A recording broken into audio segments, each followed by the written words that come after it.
Every constitution and human law is a house built on sand. Imagine the entire structure of political power not as a firm foundation, but as an elaborate illusion sustained only by repetition and coercion.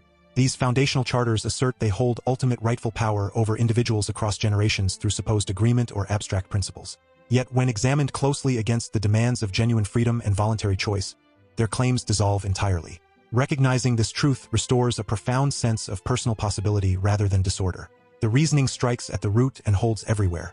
A constitution cannot function as a genuine agreement because true agreements require active, present-day consent from those actually bound by them, free from pressure. Instead, these documents always rely on declarations made by previous generations who had no right to speak for the living. No person today ever affixed their signature. The majestic phrasing of collective will rings hollow. The vast majority were never asked, and past approval cannot lock future generations into perpetual submission. One cannot pass down obligations like inherited servitude without reducing every new life to bondage at birth.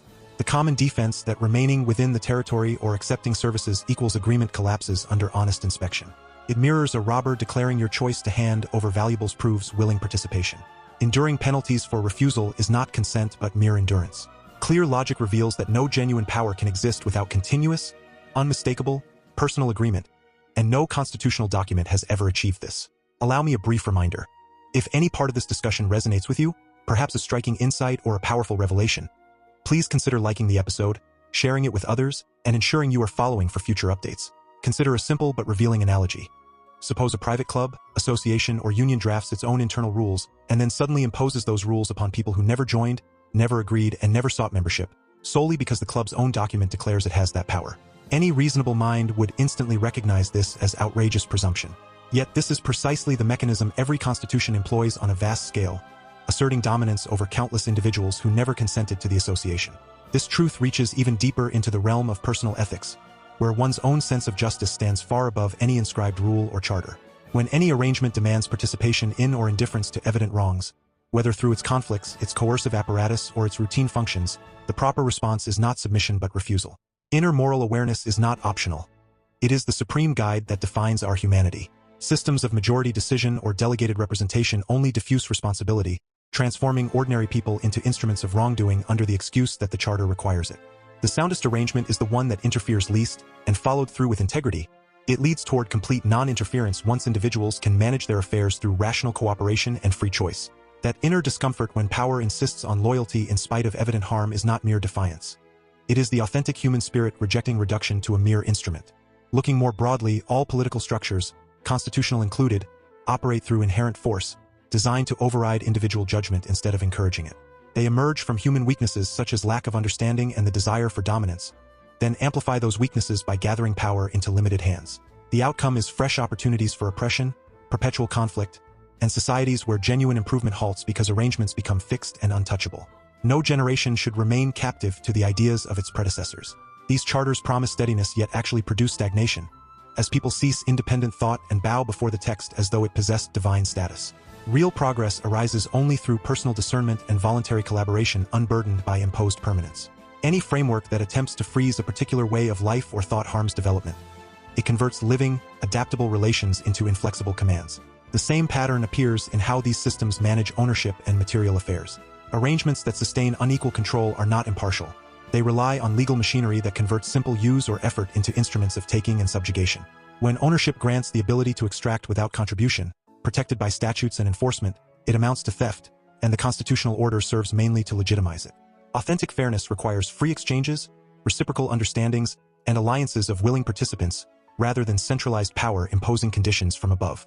In any constitutional form, the structure protects special advantage over equal standing in rights and circumstances. Reason demonstrates these cannot long endure together. One must yield, and the record shows power prevails unless the entire construction is refused. Through the uncompromising individualist view, the matter becomes intensely personal and emancipating. Political orders and their charters are not impartial protectors but adversaries to one's distinct self, insisting the unique person submit to hollow abstractions such as statutes, collective good, or society. These function as mental phantoms that oppress the individual's rightful mastery. Every charter and every political order embodies tyranny, whether directed by a single ruler or a collective. It shackles present living choice to expired declarations, converting the creator into the created. No loyalty is owed to such phantoms. One's absolute command over one's own existence forms the sole genuine base. That surge of inner fire is the joy of casting aside mental restraints and affirming that nothing outside may possess you. Structures serve as temporary instruments or simply vanish when they cease to benefit the self. Carried to its conclusion, any political framework, constitutional or not, inevitably produces mastery and subjugation, whether overt or concealed. The most elaborately phrased document with its assemblies and safeguards remains only a screen for rule by a select minority who presume superior wisdom. No variation avoids this reality, whether it claims broad popular rule or limited safeguarding. All concentrate coercion and corrupt their holders. The genuine path lies not in disorder but in bottom-up voluntary alliances. Modest groupings joined willingly through mutual support and immediate cooperation, free of any supreme hierarchy or charter-based monopoly. Logic unmasks the pretense that power can remain impartial. Feeling reveals how crushing it is to exist under permanent supervision. The examination grows sharper when considering how authority functions behind the formal wording of any charter. Contemporary institutions do not rely solely on declared legality but deploy widespread techniques that mold bodies, thoughts, and populations in manners the text never acknowledges. Routine disciplines, systems of knowledge, and the constant option to suspend norms expose the emptiness. Charters harbor internal absences where suspension turns routine and raw existence loses promised protections. In situations of externally imposed frameworks, whether by conquest or legacy, these systems act as sustained aggression, separating people from their lived truths and requiring decisive break to recover genuine self-rule. No charter avoids this tendency. All carry the risk of converting popular rule into hidden absolutism once the surface cracks. Or reflect on this second analogy. No matter how magnificent the construction, whether an imposing skyscraper of intricate institutions or a sturdy multifamily dwelling of governance, if its base is an arbitrarily selected constitution, the whole rests upon unstable sand. Whatever is erected upon it will remain inherently unsteady and vulnerable.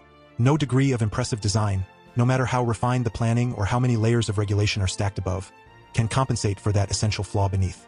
All statutes, rules, and enactments constructed upon it inherit the identical weakness. The complete structure is flawed from its origin. These observations converge into a decisive refusal of political order's basic assertions. From attempts to confine power through agreement that still reveal overreach, to outright refusals rooted in reason, self, or cooperative aid, the central truth stands. Rightful power cannot originate from any text or institution that presumes to obligate without universal, continuous personal approval. It assaults personal uniqueness, impedes advancement, and sustains extraction, whether through taxation, that is, robbery, or through quiet conditioning of behavior. Emotionally, it ignites a deep commitment to self-rule. Logically, it permits no partial solutions. Even defenses favoring strong authority or broader visions disintegrate under identical analysis, since all assume a form of power that reason rejects. Voluntary free market interactions flourish independently. Experiments with transitional centralized control only exchange one form of domination for another, confirming that the political order itself constitutes the core difficulty. Let me share some of the direct statements that drive this point home with unmatched force. One writer stated plainly that the Constitution possesses no built-in power or duty except possibly as an accord among living persons, yet it makes no such claim for those alive today. It amounted at best to an arrangement among the departed, obligating none now. Another maintained that the sole commitment one may rightfully accept is to act according to what one believes correct in the moment, and when power sustains obvious evils, opposition becomes an ethical necessity. Statutes have never rendered anyone more upright, and majority systems merely distribute the blame. A key thinker asserted that political bodies are coercive inventions creating fresh chances for wrong while suppressing independent thought, and fixed charters defy human character and rationality. Yet another proclaimed that ownership enforced in this manner equals theft, with the political order existing chiefly to defend such exploitation via its legal structure, leaving only free mutual accords as the proper course. The uncompromising individualist replied that the political order and oneself stand as adversaries. Every charter represents tyranny, a phantom requiring belief, while one owes all solely to one's singular being. The radical opponent of centralized power concluded that wherever a political order exists, mastery and enslavement necessarily follow, regardless of the charter's covering. Authentic organization emerges upward through willing communities, never through imposed supremacy.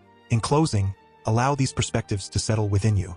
Test them against your everyday experience whenever a constitutional assertion calls for your taxes, that is, robbery, or demands adherence to remote dictates. Challenge it not through rage but through calm reason and the warmth of your own moral awareness. Form voluntary connections, cultivate relations grounded in mutual regard, and conduct yourself as though the pretense has already vanished. The minds explored here did more than question. They indicated a liberated outlook in which persons, not texts, establish what is rightful. Carry this understanding onward. Continue reasoning independently. It remains the most profound act of liberation. Stay free.